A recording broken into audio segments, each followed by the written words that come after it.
What is up? Welcome to the Refined Strength podcast. Matt and Destin, how are you guys doing? Hello there. Good. How are you?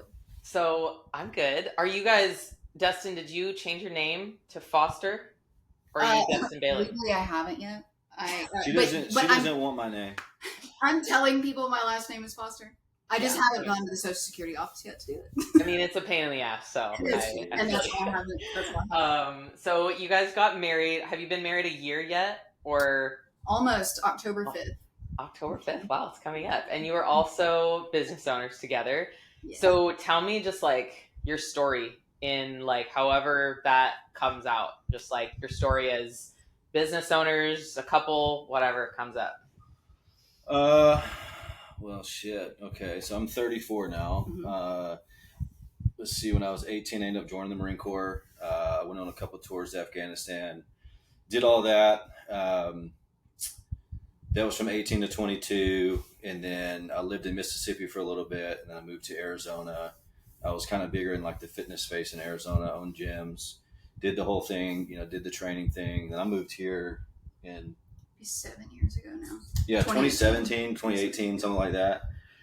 And then I didn't really know what I wanted to do as far as get back in the fitness industry or not. Then I started training a little bit, and it just kind of fell into. And then I saw some, I saw some holes in the space here, some things people weren't doing. So, I kind of looked at the opportunities that, I'll kind of stay in the industry and kind of see how it goes.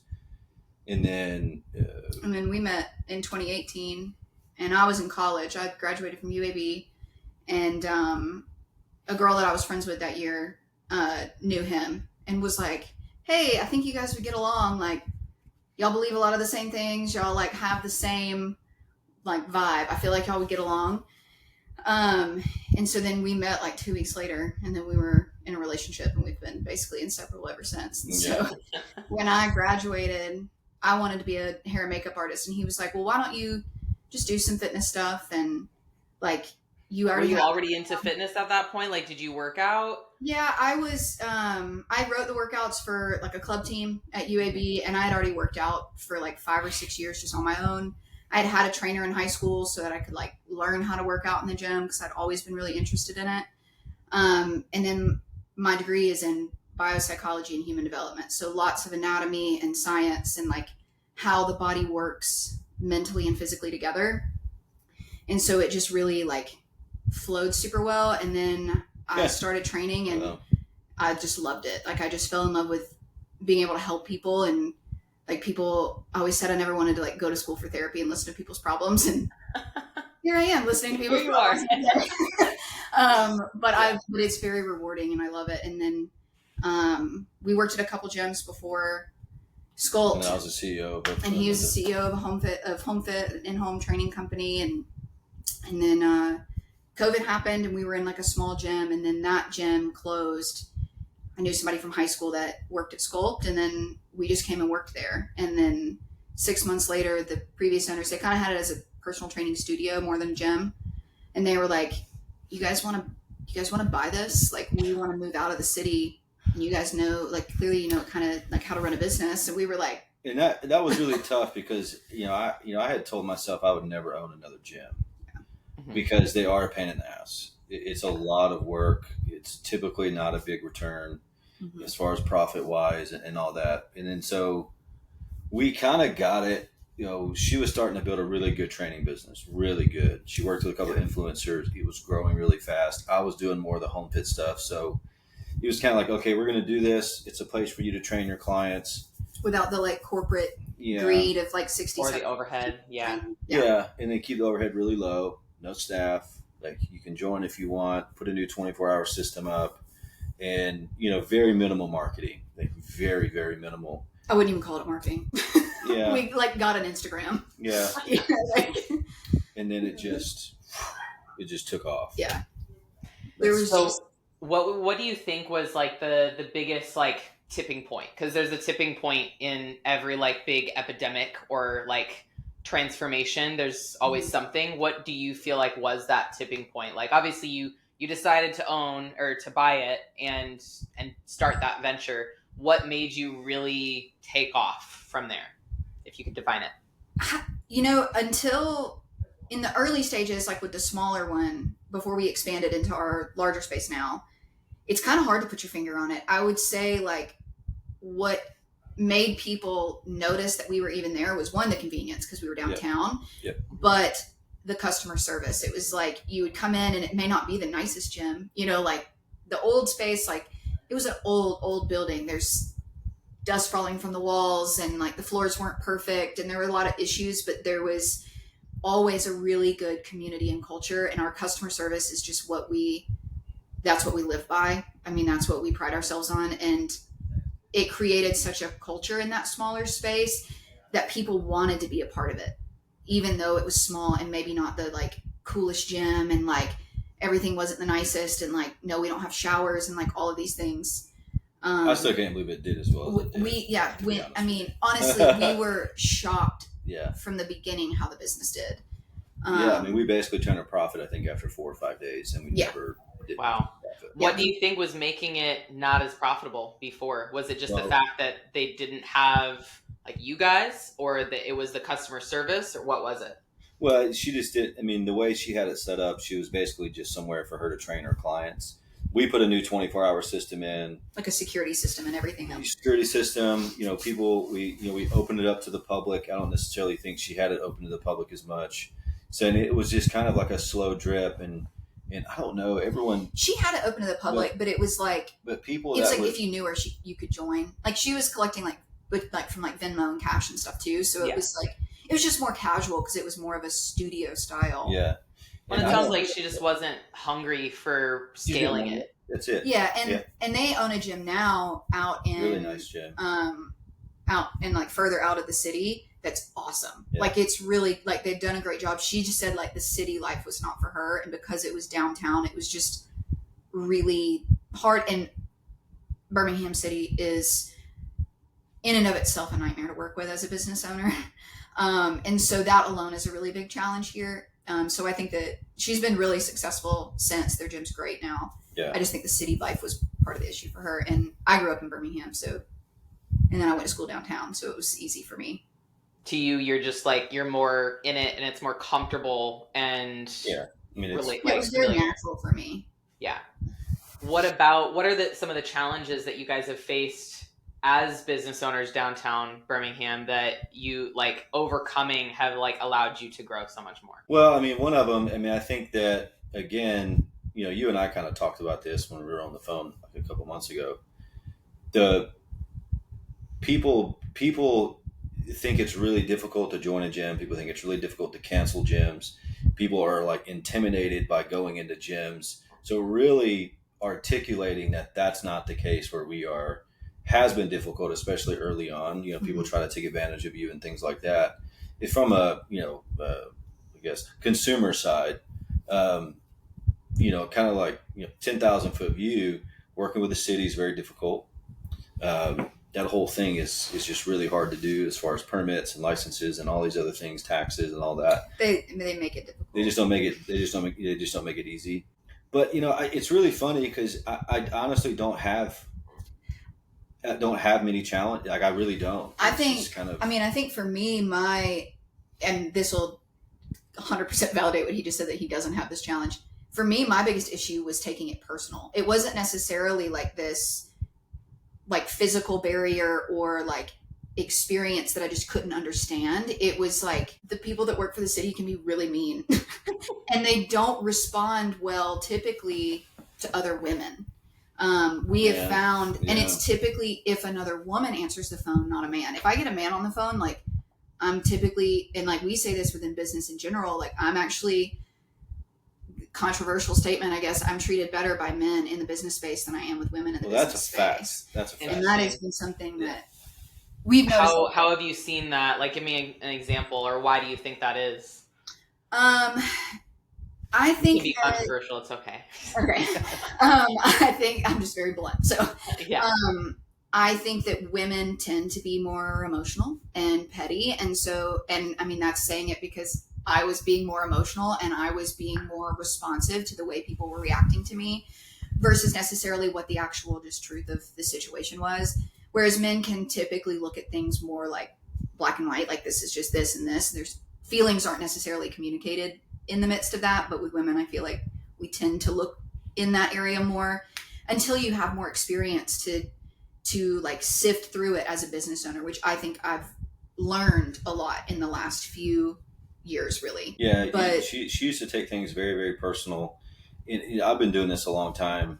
I don't take hardly anything personal, right. But early on, I did. Yeah, and so that's kind of that was like somewhat of a challenge because I had to let her go through that in order for us to get where we wanted to go. Like I can't, like she's got to force it. That's right. right. Everyone has to kind of learn things like that the hard way to really learn it and get it through their heads so that they can not only learn it and know it as a fact, but also apply it. Right. Have those conversations that are not rooted in your emotions, or you're not like reacting emotionally. You're more responding with logic rather than emotion. Right. That was a big one for me early on. And it was just like, if people misunderstood, or like the experience was bad, or if like I was calling the city and they weren't cooperating, like they wouldn't like answer or whatever. But in terms of like interacting with men in business, they're very encouraging. They're very like respectful. They're very excited about what you're doing. Typically, there's no like, oh, that's cool. Like it's very much like, wow, that's awesome. Like congratulations. Like there's no like hold back typically with men. They're just like, oh, this is dope. And then they kind of move on. It feels like there's more of a comparison in terms with women. Do you think that might also be because women tend to see other women, especially in business, more as competition, even if they're not competitors at all? Yeah. And I think part of that is just because we've been taught to believe that, right? Like we've been taught that there's only so much space for women in business, that there's only so much room for us to be, because typically men dominate the space. And while that's true, that doesn't mean that we can't be a part of it and that we have to compete because of it. Like everyone's competing against each other, and there's no, and that was real hard for me to understand, because I could never understand why that was an issue, because I don't look at people as men or women in business. Like you're just a person in business. And she can vouch. That's always how I've looked at it. And so I was like, no, they don't treat you that way. No, that's not an issue. And then I'd see it firsthand. I'm like, what the fuck? Like it doesn't make any sense, Or I'd like call him. I'd call the city and say like, hey, I just spent an hour on the phone trying to get this answer. I'm not getting anything. And he'll be like, okay, hold on, I'll call him. And it's like 5 minutes later, he's hung up the phone, has the response, has somebody's personal email, and it's like, this problem is solved. And I'm like, are you fucking kidding me? Yeah, like, that happened a lot. It happens. It still happens. But now we're just like, I try once, and I'm like, okay, this one's on you. Yeah. You learn to pick your battles. And I think that's a big part of business in general, is like learning, again, not to be as reactive. So like, not spending any time or wasting any time taking that personally, but just saying like, all right, this is his battle to fight.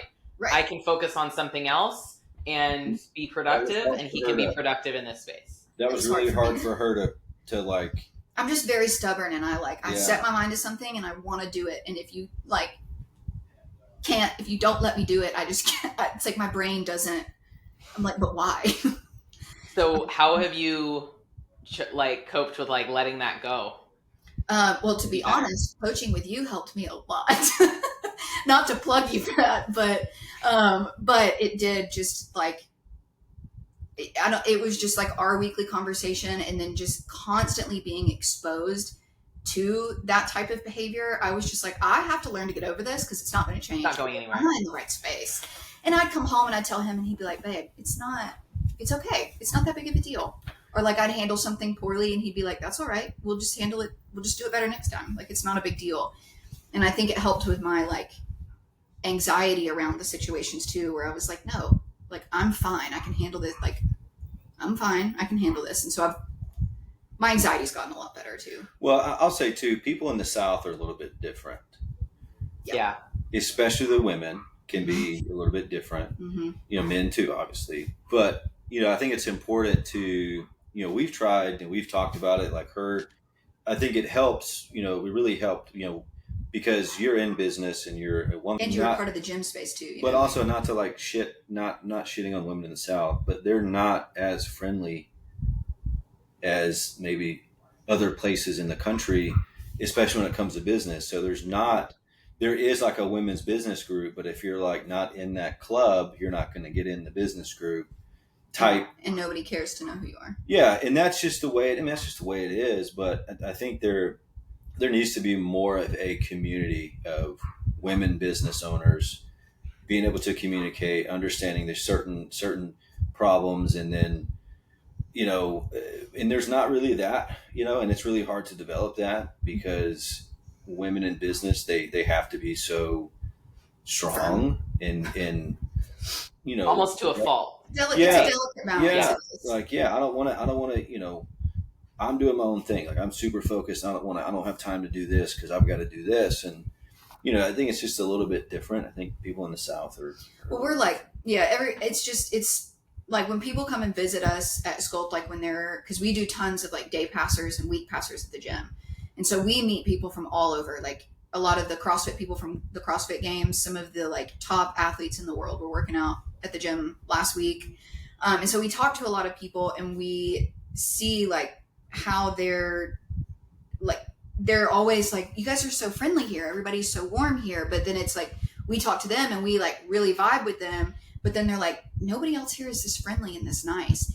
And it's like, that's what the South is known for. So it's like, we're either super friendly or it's like you walk in, nobody looks at you, nobody talks to you, but it's expected to be friendly. So then when you don't get it, it seems even meaner. I don't know. I think we're just like in such a change in the world and like the way that people are communicating with everyone else, that it's just, we're like, people are a lot more sensitive in general these days, right? I think that's a big part of where the world has gone, is that there's a lot more sensitivity. There's a lot more anxiety and worry about offending others. Mm-hmm. So you could be as nice as possible, but someone could still see that as malicious for some reason, right? Or they might see it as like a game you're playing or whatever it is. Right. Or you might say something wrong and make them, hurt their feelings. Yeah. Right.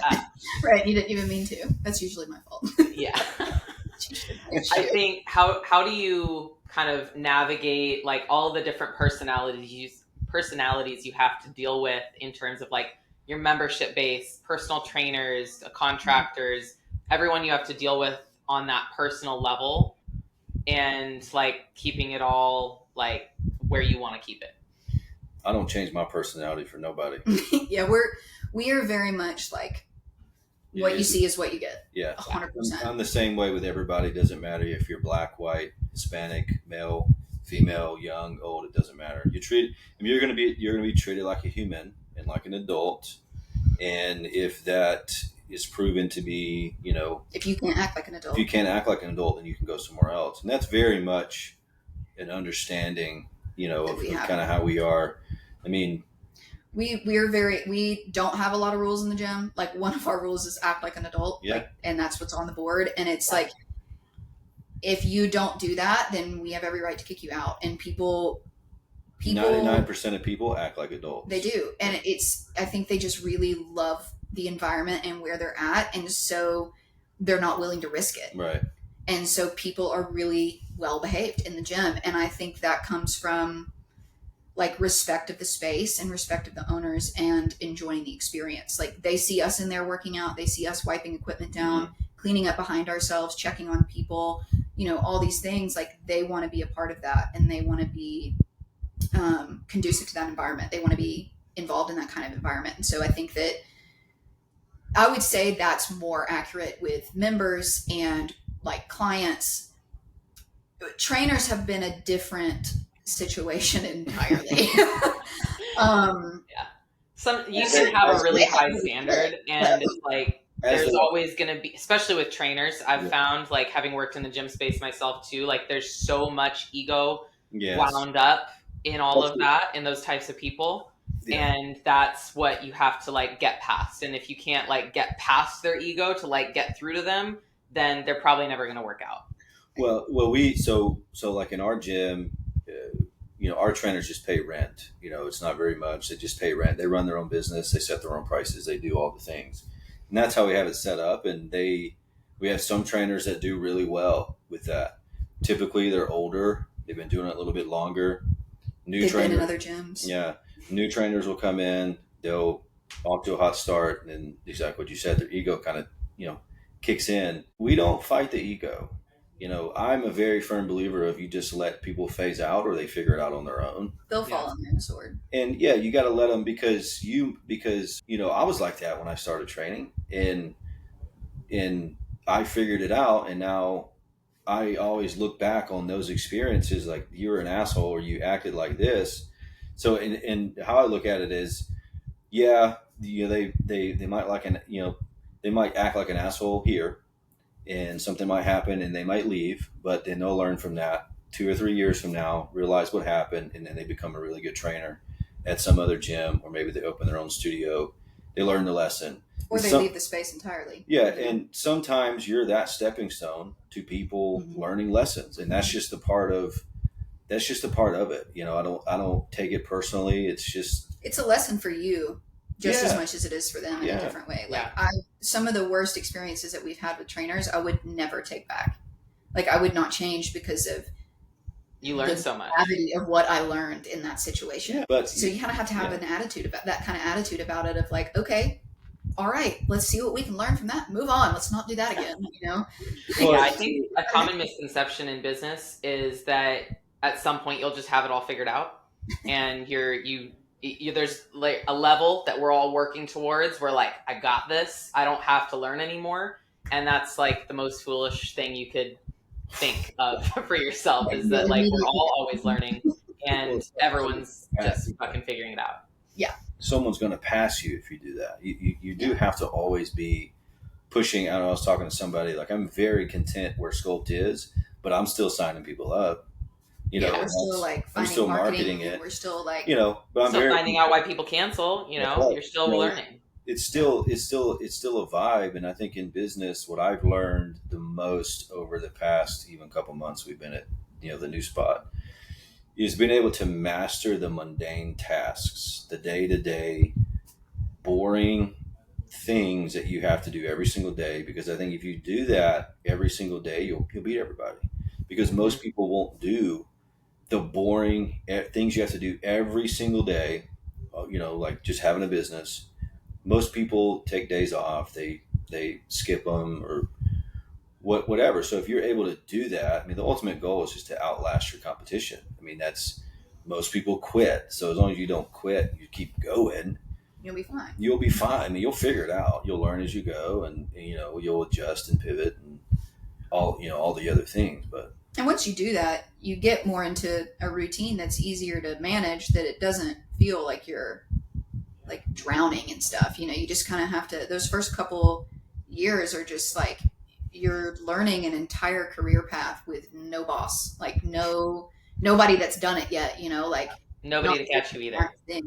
Yeah. And they're all new problems, yeah, it takes a little bit. And so if you can get through that first lull, then it's like, okay, let's deal with these, like, oh, we've dealt with this before, but this may be worse, or this may be better, or like we've found this new software or whatever. And that's how you grow. It's just like, you have to try again. People they try once and then they're like, oh, I didn't like the way that felt, like whatever. And then they just quit and they're like, this is hard. I don't know about this. And I'm like, everything's hard. Yeah. Well, I mean, it's hard. Well, we talk about it all the time. Like being overweight's hard, but so is getting up at 5 a.m. going to work out. They're both hard. You got to pick what you want to do. I don't want to work for somebody. I never will. And that's just how that's just kind of how I am. So I'm going to figure out the best way to support our family without having a boss. But there's a lot of challenges that come with it. I mean, when we moved Sculpt to the new spot, it's twice the size. It's basically 2.5 times the revenue, 2.5 times the memberships, more trainers, etc. A lot more problems, but you just figure it out. You create systems and operations around it. I mean, we're bringing on two new girls to work the front desk, and so training somebody in there, that's new. That's new to navigate for us, and there's things that we've missed. So you don't, but you take it all as a learning experience. And you're just honest with people.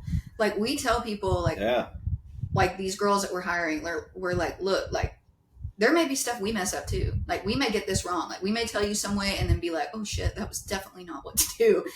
Like let's try it this way again. And as long as you're upfront and honest with people, they're a lot more responsive. Like, you can't go in there acting like you know everything, because when you fuck up, they learn you don't know everything, and then they're like, and then that happens enough, you change the dynamic of that. People think that others will respect you less if you don't act like you know everything, and if you don't act with full confidence and just all of that, but really they'll respect you more if you have humility and if you are vulnerable with them. Like you're saying, I don't know everything, I might mess up, and I'm the business owner, so this is us learning together.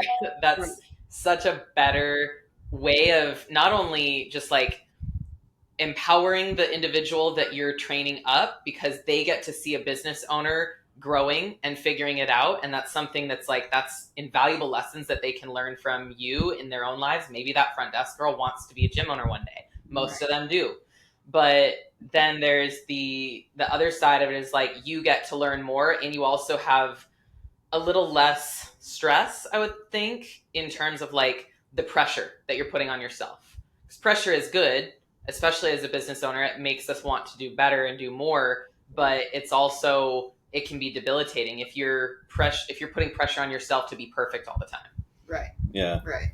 Which is very true. We definitely operate in the like, I'm not sure, but I'll find out for you type situation if we ever come across that. And yeah, we're just very transparent with people. Like, we're transparent with our trainers. Like, they know how we run our training. Like, they know like how we run stuff, what we would do. Like, we're just very honest. If you can't, but we're honest in everything. Like, if you're messing up, like, we're going to be like, hey, this was wrong, let's try this again. Like, we don't let that kind of stuff slide. And so it takes a certain type of person to be able to handle that too.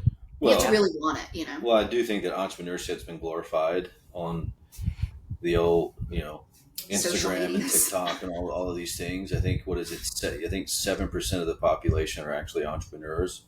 Only 1% make it 2 years. And that's a lot. That's a really high turnover, for starting an actual business, like a brick and mortar business, where you have employees, you have people that you're responsible for. There's different, and being self-employed and being a business owner. There's definitely different levels to it, no question. But it is very difficult. I mean, it's hard, but some days ain't so bad, once you kind of got it figured out, at least your systems and operation side. Yeah. And people know what to expect, so they're typically more friendly. We don't have any real issues with like people just being like blatantly hateful anymore. No. Not in this newer spot. I think people respect us a lot more, like, as a business, Do you think they respect you more because you've made it to this place of bigger business, like more employees, that kind of thing? Yeah, I think they just like, well, and I mean, when the smaller one too, like, I was just running it and Matt was doing home fit. Like, now we're both there every day. Like, Matt's up there every day, like at the desk doing stuff. So they see it more as like a business than instead of just like a side gig. And I think for a while, the smaller one could more be seen as a side gig, because it essentially could have been. It was very manageable to run because it was very small and we didn't have as many members. So yeah, I think people think that we like made it, which we're like, we're just getting started. Not like. Isn't that funny how that flips? You have made it. You've done great. Like you're a profitable gym business. Right. You guys are in your 20s and 30s. Yeah. That's making it to a lot of people. I remember I was a personal trainer when I was 21. And I was like, man, it would be cool to own a gym, but I don't think I'll ever get there. Yeah. And look, you guys are doing it. But when you're there and you have made it, you only got there because you have the vision of like never actually making it, because you're always wanting the next thing and trying to improve and grow. Right. Well, I think that is important. Yeah, we're very blessed to be where we are, though. I mean, we definitely don't take that for granted by any means. Walk in the gym every day, like this is a dope ass place to own, And I mean, we've definitely been like, there's definitely been divine intervention in our ability to do what we do now. Being able to meet Chris and Josh, who used to own the gym, and like that whole situation and how we were able to do that. And then even just this new building, like all of that has definitely been something that we would not say is just because we're good at what we do, you know. Yeah. But you also have to keep in mind, there's new gyms that pop up all the time. Mm-hmm. And Yeah, coming definitely. and they're coming after your people. So you have to keep pushing, even if you're a trainer, if you're starting to get in the fitness space, whatever business that you have, there has to be some level of chip on your shoulder. I'm not done yet. Otherwise, you're going to stall out, and people are going to pass you. I mean, it's like a race. You know, if you stop, they're just going to keep They're still going. moving, yeah. And they are going to pass you because there's new people that come up all the time with great visions, great ideas, capital, you name it, that can just throw money at this thing or whatever the case may be, or throw money at multiple things until it sticks. You have to have. She gets on me all the time. I'm a project oriented dude.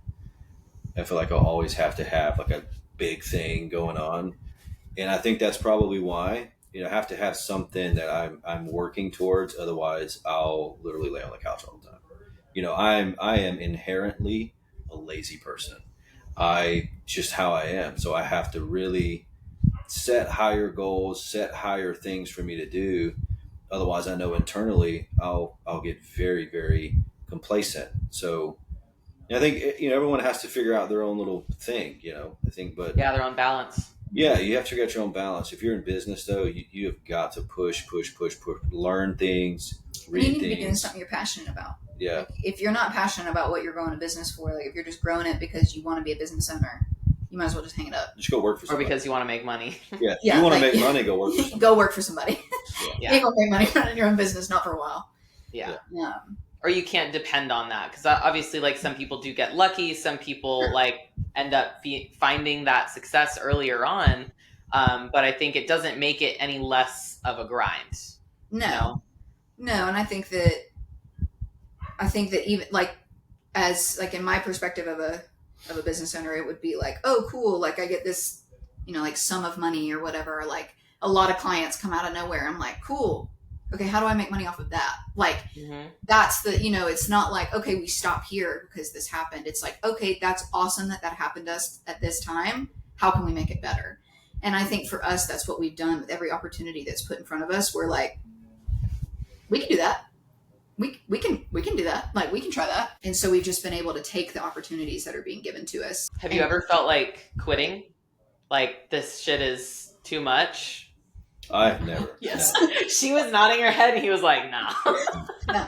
His level of stress management, like even him saying like he's inherently a lazy person, anybody that knows us that is listening to this is like, no, he's not, because the man never stops. Okay. He gets like 18,000 steps a day. So, okay. He's like running circles, but it was more the emotional part of it. Once I kind of hacked that, I was fine. Like I was just like, if I can separate, I'm good. Yeah. He just and handles it more. Yeah. I mean, the only thing that sometimes stresses me out is like the money side, but it doesn't matter how much money we made. I would still stress out about that just because it's just how I am. Yeah. But we'd have all the money in the world coming in and he's going to be like, we need to worry about this. yeah, it's just how. But I've never gotten to the point where I'm just like, I want to quit. Like, I don't like this. Like, I would train people for free. I love training people. I love being able to pour into women that like they come in and their husband said something horrible to them and they just feel like absolute dog damn it about themselves. And by the time they leave, like they've completely forgotten, they feel super empowered and like they feel better. Or like watching, like having girls tell me like, I lost 8 inches off my waist and I never thought I would lose it. Like, yeah. And I'm eating more, Powerful. like those kind of like, that's priceless to me. I would never quit and turn that away. And I'm the opposite. I would never train people for free, but I would work the front desk and sign people up for free.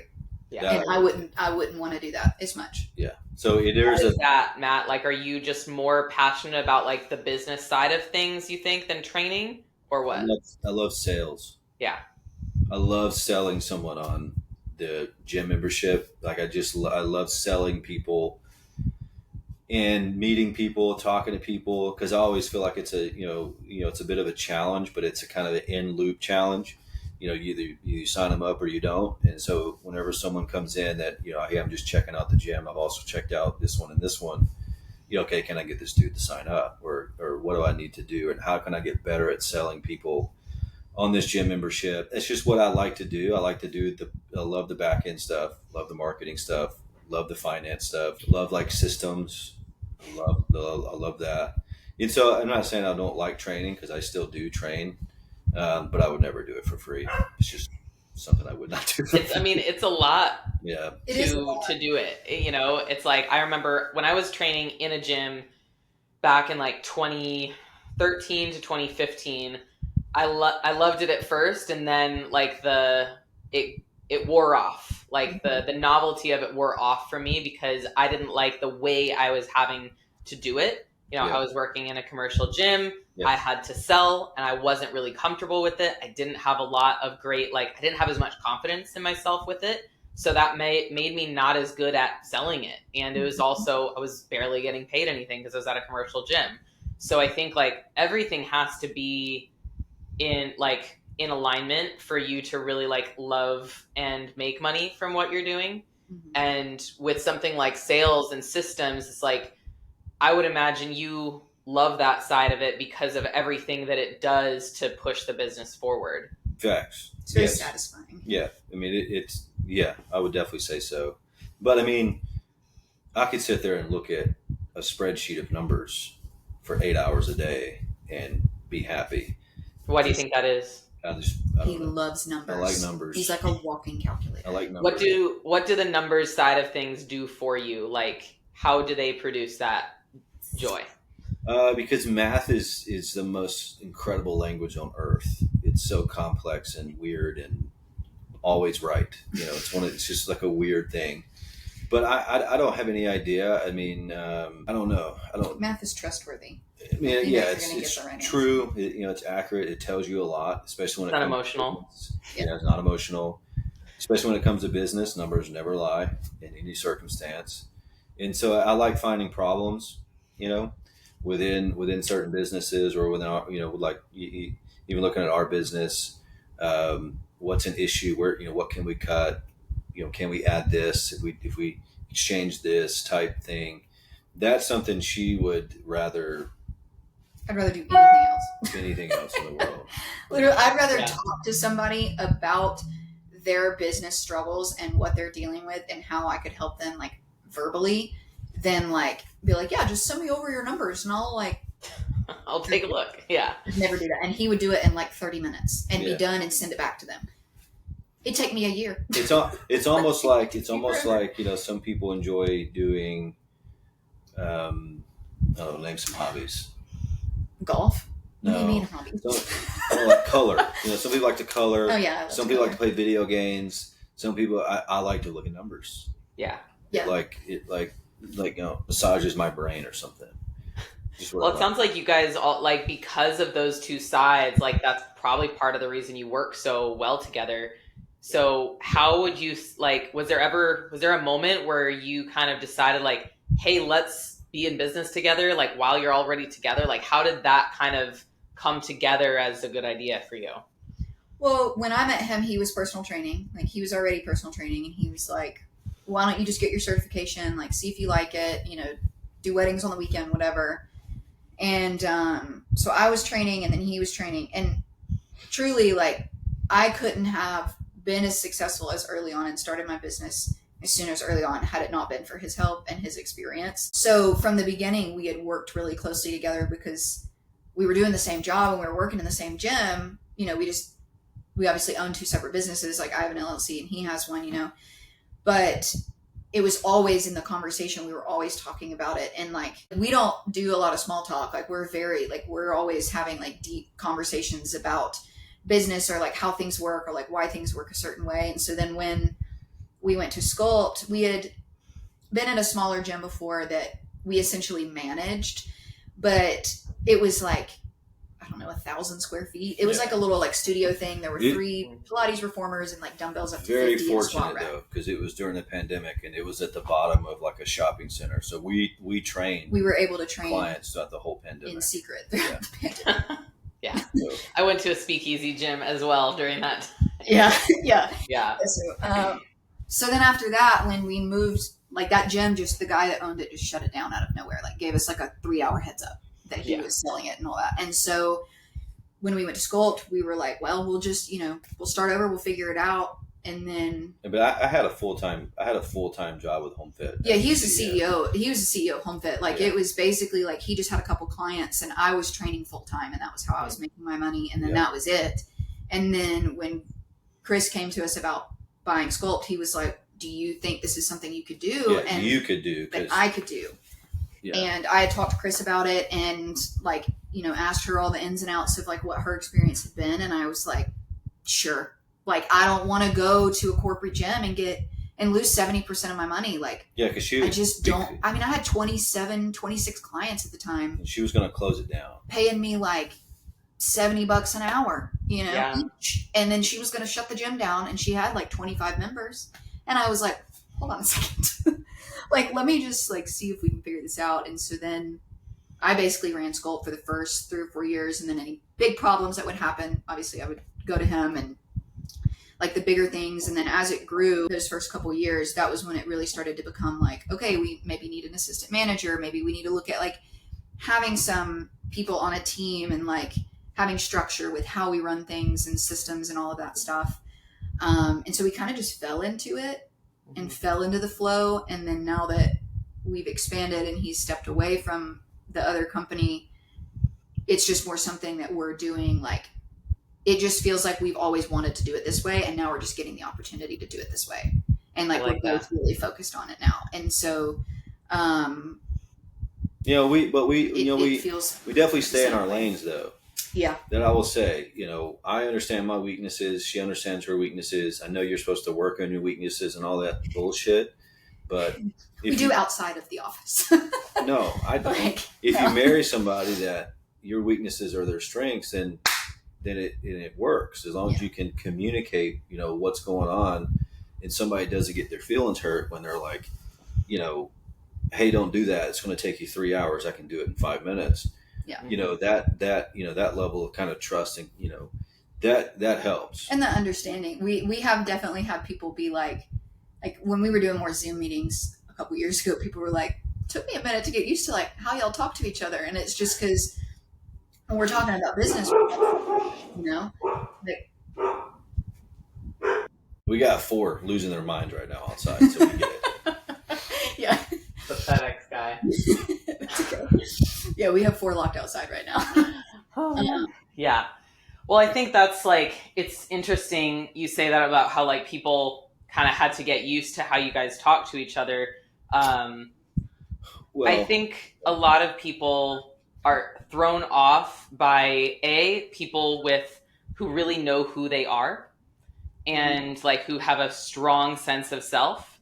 And when you have 2 people like that in a relationship and who have like less emotion in like the day-to-day conversations and like how they do business together, like that can be just surprising to people who are used to how they talk to their spouse. And, you know, it's not a secret that like the divorce rate is like 50%, right? It's because most couples, or at least 50% of them, have a really hard time communicating effectively. Yeah. And so part of that hard time communicating effectively is that they're not being as honest with each other as they should be about like how they really feel in the moment or what's really going on. If Matt asks like, hey, how are you feeling today? And you say, fine, but you're terrible, then that's not helping you. It's not helping him.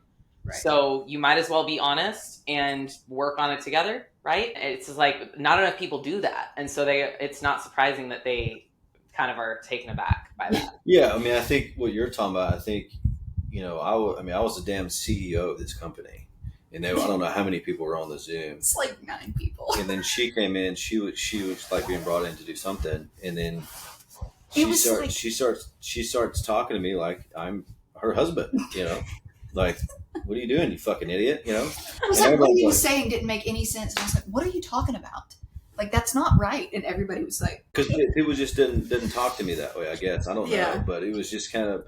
But it's like you get to the point faster if you take the emotion out of it. Just talk about what it is you want to talk about and get to the point. And I'm very much. He'd rather me just tell him than waste his time. God, yes. Just tell me what's going on so we can just get it over with. Yeah. We're both like that. Like, just get it out. Just tell me what it is. She's not good at tone. Yeah, I have it terrible. And I just ignore tone now because I've been with her for 5 years. Whatever. I just ignore it. You just ignore the way I say Damn, it. what the fuck? Yeah, if you take the tone out of it and you just hear the words, typically you get a much better understanding of what's Well, he knows like my heart. Like, he knows what I mean behind it. I just don't verbalize it correctly a lot of the times. And he doesn't always do that either. Sometimes he'll say stuff and I'm like, that was mean. And then I'm like, okay, he probably didn't mean it that way. Yeah. How has what would you say has been the biggest struggle in keeping, your marriage and your relationships? You've been together a lot longer than been married, obviously. What's been the biggest struggle for you guys, like, in relation to your business? Turning it off.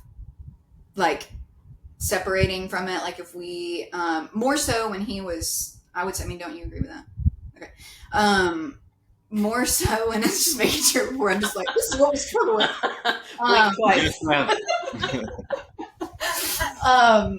More so when he was like running the other company and then with Sculpt, like it was just, and then at one point, when I was training with you, we had a coffee shop and everything too. And it was just, we just had too many baskets, too many hands. It was just a lot. And it was really, we couldn't turn it on. Project guy. Yeah. He wouldn't stop saying yes. And I was like, I'm working on it. But I would say that in like, but now we've both gotten a lot better about like when we go on vacation, we're like, okay, that's it. Like, we're turning it off. We get better about like at night after like 7:38, like we're not on our phones and we're just kind of chilling or we're going to bed at that time. Like, we just make sure to separate ourselves when we can. But I think that was probably the biggest struggle in the last couple years. More so than like communication and day-to-day stuff. It's just like, we just couldn't stop because there's always something to do. Like, in the business, it never, you could stay up all night long for an entire week and you'd still have shit to do. Yeah. Both me and Austin were like on our laptops last night. You guys get like it. 11:30. So. Yeah. And it's like, you could stop, but you're like, but I couldn't do it now. You also keep going. I would say I personally would do that. Yeah. Yes. Yeah. I would do that because I enjoy working.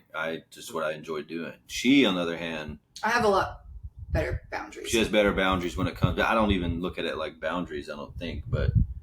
No, like if I stayed silent about it and we had a computer in that office and and it was just like he worked whenever, like he'd literally only work. Like it would be like eat, sleep, workout. Like that's it. You think that's at all because, like, obviously it's because you love your work and you love what you're doing and you always have things to do, but is there anything that makes you want to do that because you're not enjoying enough of the non-work life? No, I think it's because I grew up poor. Yeah. Yeah. I think it's because I grew up poor and I ain't doing that shit again. So,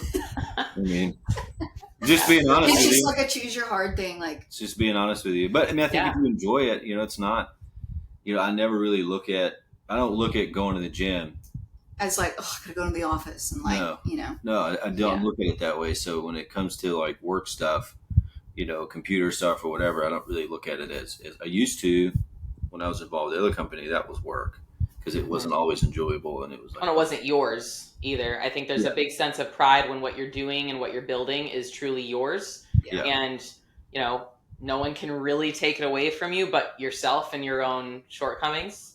So and when you're reflects you, like other people when you like identify with the brand. Mm-hmm. But also I think when you have other people that's representing you that you don't have a ton of control over, everything that happens with Sculpt, we have control over. We have control over that. So it's up to us, people that work there, not everything else. But I'll just to piggyback off that, one thing I think we've had to struggle with, to your question, I change my mind a lot. And when it comes to business, stuff, early on, I think it used to drive her nuts. I am a dog with a bone. You tell me to do something and I'm going to do it. If you try and change it, like when I'm almost done, I'm going to be upset. But I think it's a little bit better now. It's way better now because you get new information, so you pivot and adjust. I look at it like well, now I can predict it for the most part too. Yeah, look at it like Sculpt. Like my job is to make sure that we're rowing in the same direction. Mm-hmm. Basically, all my job is make sure we don't go left, right. We're just the ship is moving, and then so that's how I look at my job. If something happens, it changes the data, whatever. You got to kind of pivot a little bit. And that used to drive her crazy because I would change my mind all the time. And I mean, I would say like you talking about like growing up poor. Like I grew up in like an upper middle class, like very comfortable family, and so his view of money and my view of money are also very different. And so I think that has been a thing too of like he knows what it's like to be poor, and he's like, I'll never get there again. And to me, I'm like, I've always had money, so I'm not like running around like chasing it at all times. I just don't have that same level of experience and anxiety around that experience, I think. Yeah.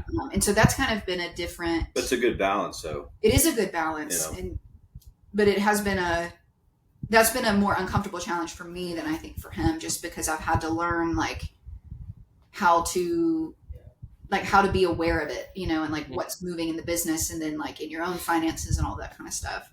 Yeah, and just aware of the stakes and the pressure, you've never experienced that, so you might not be thinking about that when you're thinking about making a big decision, whereas he is thinking a lot more about that, not just with big decisions, but with a lot of little small ones too. Right. Like I act like there's a safety net, and he does not.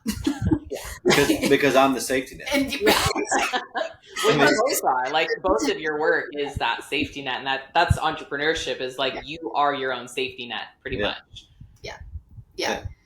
So I definitely think that has been one that we've kind of learned, especially in the last year. I feel like we've made some good transition in that one. Yeah. So transitioning from now and like what you've learned into the future, what is kind of where is the data and all of this work leading you to? Because you just opened the newer, bigger space. Mm-hmm. What is kind of next that you're focused on? Another one. Another one. Yeah, I think another one is definitely a massive need for in the same area. Yeah. Well, I mean, not same area, but same city. Yeah. I mean, I kind of go back and forth. I mean, you've got Huntsville, you've got Madison, you've got Nashville, tons of areas in Nashville, Daphne, Mobile. There's all types of areas that you could pop one of these and it do really well with it based off of you're building a gym that everyone's welcome at and really good customer service, and it's affordable and it's cool. Yeah. So those are the that's kind of like, that's kind of the concept. Yeah. And simplifying, like the systems and operations, that's kind of what I'm working on now is how do we simplify a lot of the things that we do on a day-to-day basis as much as possible. So whenever we are ready to pull the trigger on that, it's not a whole long drawn out process to do something. It's straight up like, it's already documented how. Here's the book on how to do it. But we're going to ride this out for about 6 months. We're going to continue to grow what we're doing now for about 6 months. Get good at it.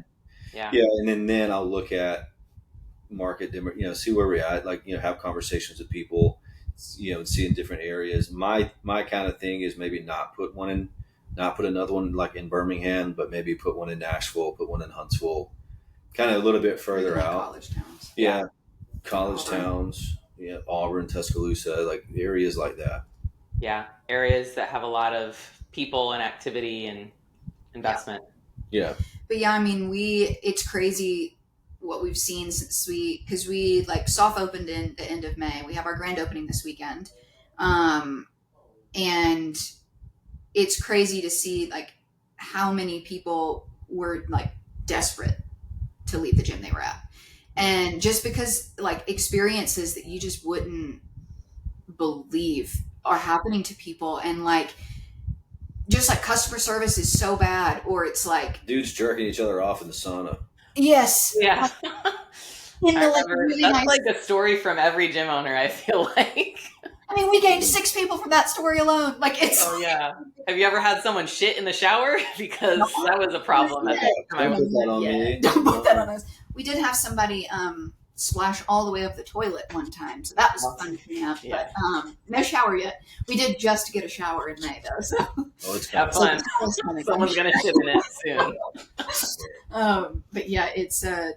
I think people were really wanting just a good place to work out. Like I had one of our members came up to us just 2 weeks ago and was like, what you guys have built is amazing. Like I've always enjoyed working out and like I've never really cared about what the gym feels like in the environment and everything. But he was like, but I want to work out now and I look forward to it and I love my workouts when I'm here and I want to tell people about it. Like it's changing the way people look at their health, and it's like, what more could you ask for in an environment? I think the consumer in the fitness industry is changing. Mm-hmm. And I think it will continue to change away from corporate gyms. And a lot of people who are still at corporate gyms want to go for the pool, for like the kids' room. They want to go for the sauna and the steam room. But you have all these recovery centers opening up now with sauna and cold plunge kind of businesses that are popping up left and right. And so I think that there's a pivot going to where people just want to work out and they want to be left alone and they don't want to pay an arm and a leg for it. And they want to be treated like an adult, like a human when they walk in the door. And that's instead of a number. And you look at these really big gyms, they lose money hand over foot. They have massive backing. A constant rotation of members. Yeah. Turnover rate from the staff is terrible. And they're losing money hand over foot. I mean, they're literally losing so much money every month, but they have such massive backing from these venture capitalists. Well, they're also the money they're making, especially like bigger box gyms or like big franchisees, like they're making money on the people that are not using the gym. Correct. And to me, that's a problem. Yeah. Like that's what is making that go away. You saw that they're trying to make a law to where you'll be able to cancel your gym membership with one click through your bank. So that's coming, and that's going to hurt Planet Fitness, Lifetime, 24 Hour. That's going to hurt all these big box gyms. But that's a terrible idea because it's going to make gym memberships skyrocket. It's going to make the cost of them go way up. You know, I was talking to you. I'm like, there's a member too that you were talking to about that. But yeah, like who said that? Who said that was a good idea? No. Who said that a gym membership should cost between $10 and $49 a month? Who said that? You know, we could charge $100 a month, and it'd still be worth it, depending on what the market value or like what the market rate is. So if you do that, Planet Fitness now goes to $25 a month, as opposed to $10 because they're going to lose 85% of their members. And they have to survive. Well, because Planet Fitness's usage rate, it's like 1 or 2%. You know, like you're saying, that's where they make all their money. And so, fuck yeah, no one cancels $10. Yeah, no, nobody's gonna cancel a $10 membership, but it's hard to cancel. But like for us, we find that we get a lot of the people. Like I had a guy just the other day, and he was like, he like tested it out. He paid for a week pass because he was like, I just want to test it out. And he's like, because once I sign up for a gym, like I don't leave. And he had just moved to town, and it's like those are the type of people we get where it's like they're signing up for the long haul and they're coming every day. Yeah. Like our members are. You have a really good. Our members are more consistent than we are. Like, good Lord, like they are like. Facts. I mean, that is usually true with gym owners. Let's be honest. Like, most gym owners, like they get too busy to actually work out. You're always there, but you're never working out. But yeah, we have very consistent members. I mean, our usage rate is very high. Like the people that. Yeah, it's close to 70%. Yeah. Yeah, like come at least once a week, which is really high. Right. I think like what you said, that where the industry is going in terms of like who the consumer is as a gym member is like they're people that care more about the experience than how something looks, or maybe they care about the experience, and part of that is the aesthetic or whatever. And you guys have a really cool looking gym, but like it's everything. It's like everything is thought of, whereas like.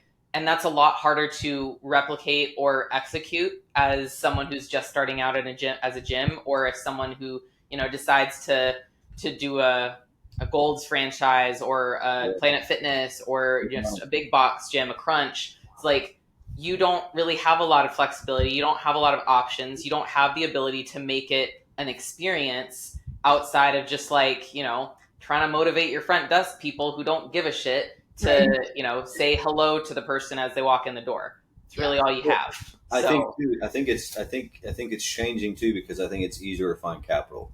It used to not be as easy. Now you can go through the SBA, you can go to what are they called? And you can start a business from your phone. Like there's people making tons of money. Yeah, you can do it. It's easier to make money. It's easier Yeah. to get capital than it used to be. If you're going to start a business, now's the time to do it. Yeah, and you can do it for relatively inexpensive, depends on what you're doing. But yeah, you're talking about like a Crunch and a Planet. They're investing millions. Mm-hmm. And Planet Fitness is, like Planet Fitness doesn't turn a profit average until after 10 years. Yeah. So that's because it's volume. It's not quality based. Right. And it's a lot like, even though, it's easier to make money now and it's easier to start a business and everything is so accessible, it makes it you have more competition. You have more people, more creatives just like figuring out how to be better. And there's just as, it's harder to actually get started, it's also easy to just kind of like let it fall behind. Yeah, there's a lot. That's why a lot of people close. Yeah. Because of competition. They just can't keep up. Yeah, and like the standard is higher, like you can have a really cool gym, but if you're a dick, like good luck. Oh yeah. You're not going to make it, That's the case with a lot of gyms like over here even, there's like so many gyms in the DFW area, but like they're all so different in what experience you get. And like there's some of the ones that are like the cheapest and the like maybe you wouldn't think that they're more popular, like they're the people there having the best experience, and so it's worth what they're paying. It's worth anything that might be like not the best thing, like if it doesn't have AC, but if everything else is like amazing, then you're gonna live with the no AC. Right. Be okay and that is how we built Sculpt, because that's how our smaller one was. Our AC sucked. The like dirt fell from the upper level. The roof was leaking.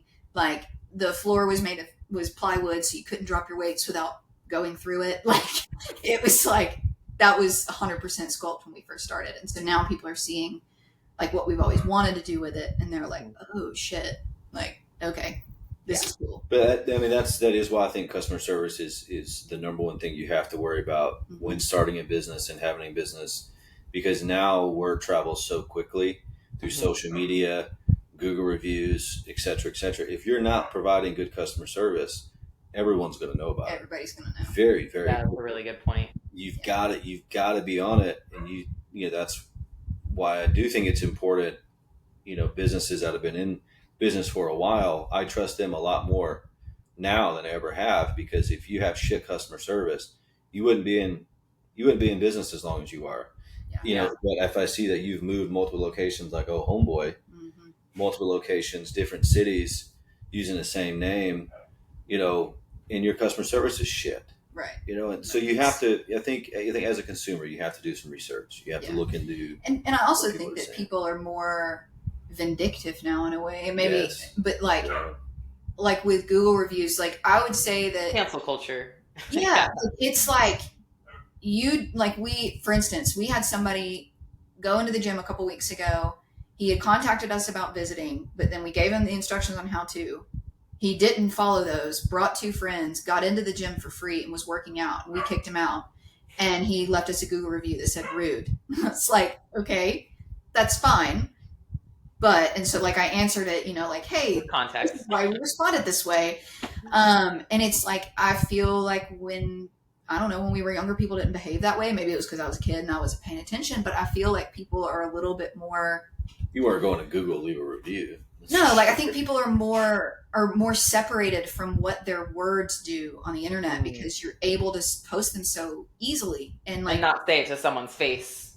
Right. And it's like everybody all of a sudden is given this platform that maybe they don't deserve. Like maybe you don't need to be talking to this many people because you don't know how to adjust your tone, like me. Like maybe there's something there, and people just, because we're able to do that, I think people are taking advantage of it in a lot of ways. And so then business owners and people that are in the front line of it are treated more poorly, or just experiencing more of those issues. But if you have good customer service, you could use it to your advantage. Right. That's 100% right. And like I said, we don't really have a lot of people that come in and are assholes, because we treat everybody really well and with respect. And it's just the way, I don't know. But you can use it to your advantage. Yeah, for sure. Fuck, we do. Yeah. All of our reviews talk about our customer service and how nice we are. And, except that one.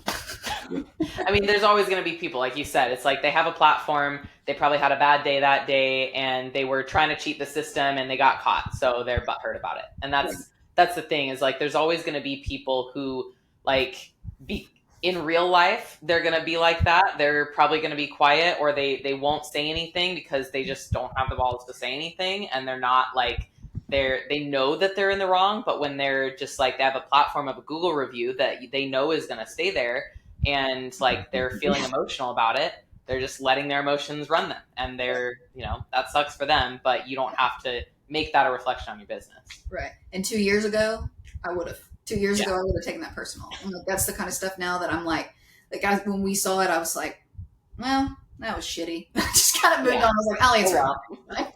We'll live. It's cool. Yeah. So last question, what is the best piece of advice you could give to someone who's not just a gym owner, but like a business owner in the fitness industry in general that you haven't already given? Do we each get one?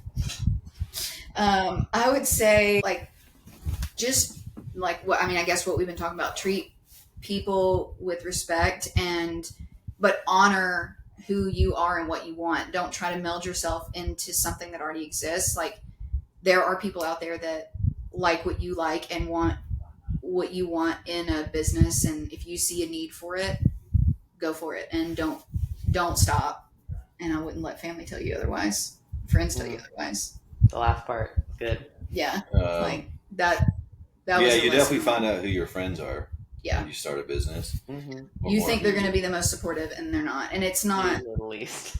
It's not personal. They just aren't. Like they think they have their own shit going on. They get their own shit going on. You're not worried about what you're doing.